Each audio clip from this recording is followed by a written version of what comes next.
My name is Terrence Afer-Anderson. I'm with the Greater Norfolk Medical Society of Southampton Roads, and that is in Norfolk, Virginia. The way my perspective has changed, one way that my perspective has changed since being enrolled in the program, is that when I submitted my video and application to the program, my project was PSA to PSA, public service announcement to prostate-specific antigen, and addressing the African American prostate cancer disparity. And as I got more involved in the program and learning more about health equity, diversity, and inclusion, as well as privilege and oppression, I decided that a public service announcement wasn't going to be adequate enough to fully address the issue of the prostate cancer disparity. And so my project evolved.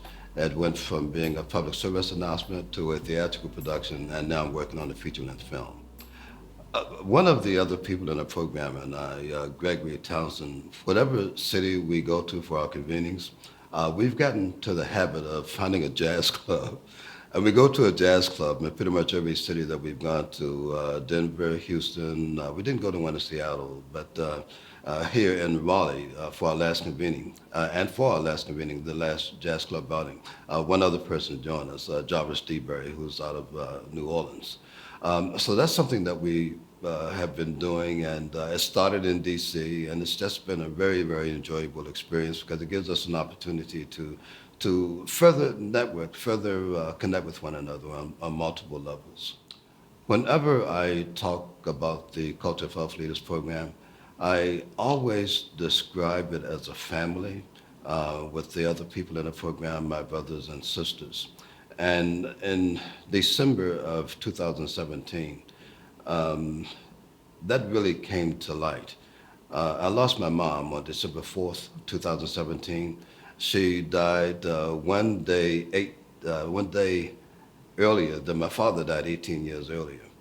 And it was just, obviously it was a very painful experience, but the outreach, the consolation and condolences that I got from other people in the program, it reinforced to me my perspective of my cohort as well as the other cohorts, but particularly my own cohort at that particular time as a family. And I found it very reassuring, and it provided a great sense of comfort. In 2010, I was diagnosed with prostate cancer. And I got to the diagnosis very early, so I had benefit of multiple treatment options. And my experience as a prostate cancer survivor it's been much better than a lot of people.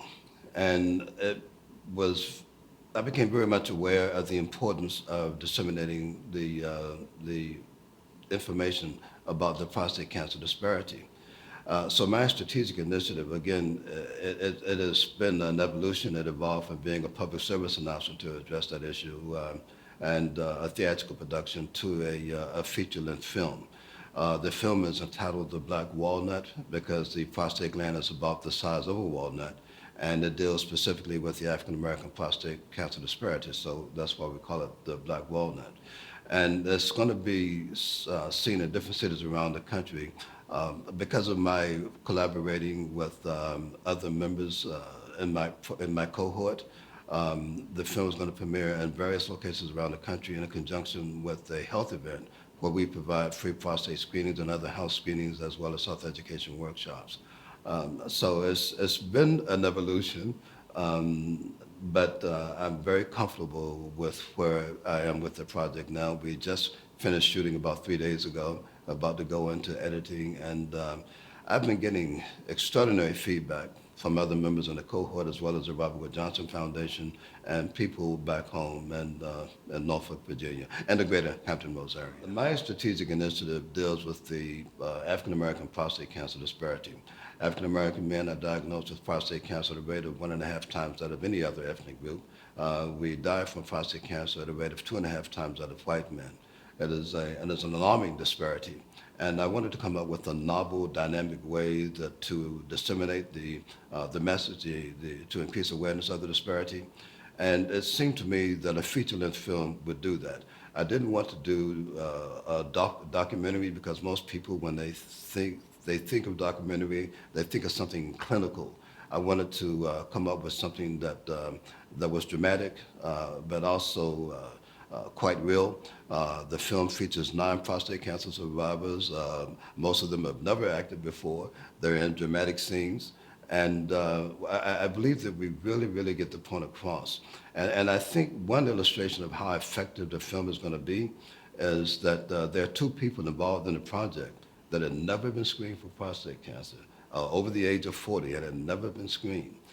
Since being involved in the project, each of them has been screened now for prostate cancer.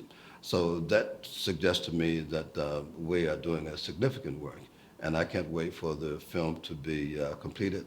The foundation has expressed interest in distribution of the project.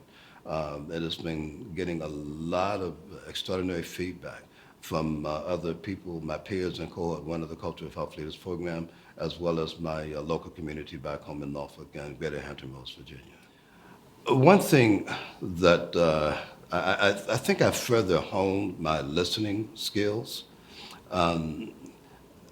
I've always felt that the best way when you are working in a team, particularly if you're spearheading the efforts of a team, is to provide everyone involved in that team, all the individuals, with the freedom to be creative and not to inhibit any motivation or inspiration that they might have, so that they can be a very healthy individual part of the team. And I think that the best way to really do that is to become very familiar with people's strengths and weaknesses, as well as their interests, is to be an effective listener. And that is something that I've used to great advantage in my collaborations. I have also learned that individual people in a team can provide resources to expand the breadth of your collaboration, to make it a much larger effort. And that has been manifested again, coming completely to light in this the film that we're working on. All of the support that we've gotten from the city of Norfolk, from large commercial corporations, from people in the community leaders, even politicians. So it's just it's been a great process, and I think a lot of that is because I have further honed my listening skills. My program, the Black Walnut project, is something that my plan is for it to take place over 3 years. And each year I want to reach a specific number of people across the country. We're targeting 8 cities each year. It looks like the number is expanding already. But by the end of the 3rd year, I would like to have provided free prostate cancer screenings to some 5,000 men across the country. And also the idea is for people that participate in the events that we stage to recruit them as ambassadors to continue to spread that important message of the importance of early detection of prostate cancer, again, particularly in the African American community. And I've seen evidence already that is happening. The people that have been involved in a program have already become ambassadors, spreading the word in their own communities and their own families. So that's something that I would really hope to accomplish, beyond that goal of just 5,000 people over the next few years, but to create a situation where that message is continuously disseminated until we can reduce that disparity. Beyond just identifying 5,000 men to participate in the events that we conduct, 5,000 men that would have prostate cancer screenings. The hope is to recruit these men as ambassadors, so that beyond their participation in our event, in our program, they will continue to disseminate that message in their own communities and in their families. And again, just from the working with this initial project, I see that we're really onto something, because people that are involved, men and women that have been involved in the film, are talking to people in their family and their families and communities. This is something that is quite wondrous to see happen, and it gives me every confidence that beyond the 3 years of the program, the initial 3 years of the program, that message shall continue to be disseminated.